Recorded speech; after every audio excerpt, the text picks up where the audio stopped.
Whenever I go out and speak in public, I try to give something to everybody in the room. Because if you think about it, whenever you go to one of these meetings, there is a lot of different people in the audience. You've got the leadership, you've got the lost, you've got the newly sober, you've got the 10-year sober guy. They all come together and they all want the same thing: freedom. They no longer want the yoke of slavery that addiction brings with it. That's what we're all shooting for. And on the bigger picture, Christianity at large, I have a problem with our leadership. Because I'll tell you the problem. I don't think they're preparing the next generation to become leaders. I think they're too worried about making themselves sound good, making themselves, they're stroking their ego. They're frustrated preachers. Here's what you need to do. You need to understand that you can't tell somebody you're going to set them free by putting them in chains. And that goes for the new people too, the people just coming into it. Don't ever let anybody tell you they're going to set you free by putting you in chains. Christianity is a bridge to God. It is not a chain to keep you chained down to this earth and worried about every move you're going to make is going to send you to hell. That's not what this is about. We are at war. We are at war. Our minds are being taken captive. They're being taken into exile right before our eyes. This is the point I preach on again and again and again. It's become my message. We are in the 15th session of this series. It's winding down. Let me say something to you. It's going to get weird. Today's what, February 11th, I think? This is a mark. You can put a wall up. On this side of it, you got one thing. On this side of it, you got something else. I'm not holding back anymore. I just simply don't care anymore about trying to do what's right in other people's eyes. I'm not, and in that particular vein, I understand that there's a horrible success rate for this thing. But it can be done. I think of my partner, Lowell Jubal.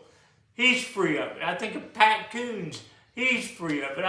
I know all these people. Steve Hines. I was just with him Thursday night. He's free of it. It can happen, okay? It can happen. But what we need, those of us that are sober and got it, we need we need a little joy in our life. I don't know anybody that's got any joy in their life. The only people that have joy in their life are faking it because they're addicted to drugs and they're acting like, but I don't see anybody smiling. Here's the thing, joy and freedom are not the same thing. You get set free, then it's your responsibility after that to find the joy. We need this joy. We need joy in our lives, and I'm just not seeing it. I want to appeal to the leaders. I'm not talking about the pastors. I'm talking about the volunteers. You do great work, but you need to get another generation behind you prepared to come up and take the reins. That's our problem. We're too worried about holding on to the power we got for ourselves. We just want to hear ourselves talk in the meetings. That's not what it's about. It's about them talking. I'll say this once again. The stuff I'm talking about, the greatest chapter in the entire Bible for this is Galatians 5. And if you can get up for me 5:1, I'll just read 5:1. Galatians 5:1. It is for freedom that Christ set us free. Stand firm then, and do not let yourselves be burdened again by a yoke of slavery. Now here's the deal. What can I say to the lost drug addict? What can I say to him? What truth can I speak into him to get him to put down the pipe? Do I say, hey, you're going to lose your children? Hey, you're going to lose your wife. You're going to lose your job. You're going to lose all your money. I can't even, the argument that you're going to lose your life, that doesn't even work. But I've got to find truth that I can speak into you and tell you that you can make this because you're supposed to make it.